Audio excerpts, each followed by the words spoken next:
இல்ல அங்கதான் சந்தேகம் வருது. எப்படி திடீர்னு எப்படி இவர் மீது என்ன கோவம் வந்துரும்? அதுதான் அந்த இடத்துல தான் நம்ம வந்து கொஞ்சம் யோசிக்கணும். ஏன் அப்படிங்கிறது சரியான கேள்வி. என்ன காரணம்னா, இந்த மூர்த்தியும் அவரோட 2 பையங்களும் 3 பேருமே குற்ற பின்னணி உள்ளவர்கள். இவங்க பேர்ல ஏற்கனவே காவல்துறையில வழக்குகள் இருக்கு. மூர்த்தி பேர்ல 2 வழக்கும், அவங்க பையங்க 2 பேர் பேர்லயும் 4 வழக்கும் இருக்கு அப்படின்னு சொல்றாங்க.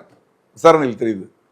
அதனால காவல்துறை என்ன பண்ணுவாங்க, காவல்துறை அடுத்த ஸ்டெப் என்ன செய்வாங்க அப்படிங்கிறது அவங்களுக்கு தெரியும்.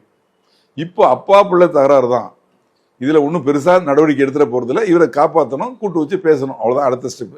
இவரை காப்பாற்றுறதுக்கு தான் ஹாஸ்பிட்டலுக்கு அனுப்ப போறாரு.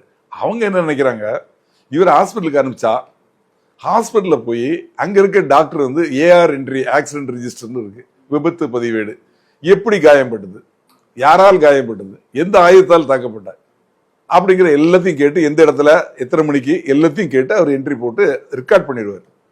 ரெக்கார்ட் பண்ணிட்டு லோக்கல் போலீஸுக்கு இன்ஃபார்ம் பண்ணிடுவாங்க. லோக்கல் போலீஸ் வந்து இவரை மேற்கொண்டு விசாரிச்சு வாக்குமூலம் பதிவு பண்ணி, இப்போ இதில் போலீஸே தான் எடுத்துட்டு போறாங்க. அவரை அட்மிட் பண்ணிட்டாங்கன்னா இன்டிமேஷன் போவோம். போனதுக்கப்புறம் அங்கே வந்து விசாரிச்சு இவரோட வாக்குமூலத்தை பதிவு பண்ணி இவரை வெட்டியவர் மீது எஃப்ஐஆர் போட்டு கைது பண்ணி நடவடிக்கை எடுத்து ரிமாண்ட் பண்ணி ஜெயிலுக்கு அனுப்புவாங்க. ஆக நம்மளை ஜெயிலுக்கு அனுப்ப போறாங்க அப்படிங்கிறது அவங்களுக்கு தெரியுது. இல்ல அது புதுசு இல்லையா சார்? 4 வழக்கோட 5வது இருக்காங்க.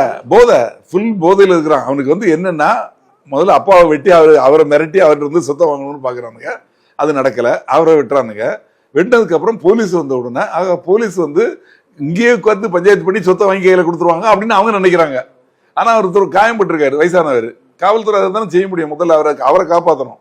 அதுக்கப்புறம் உங்களுக்கு நீங்க வந்து ஹாஸ்பிட்டலுக்கு அவர் போயிட்டு வந்ததுக்கு அப்புறம் நீங்க வந்து அடுத்த நாள் காலையில வந்து சொல்லுங்க, உங்களுக்கு என்ன குறைய சொல்லுங்க, கூட்டு விசாரிக்கலாம்.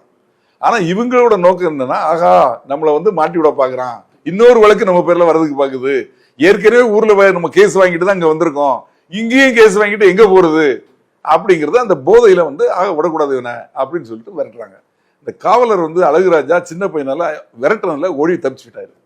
2 பேரும் அறுவாளை வச்சிருக்கான். இவர் ஓடுறாரு, இவரை ஓட விரட்டுறாங்க. அவர் கால் தவறி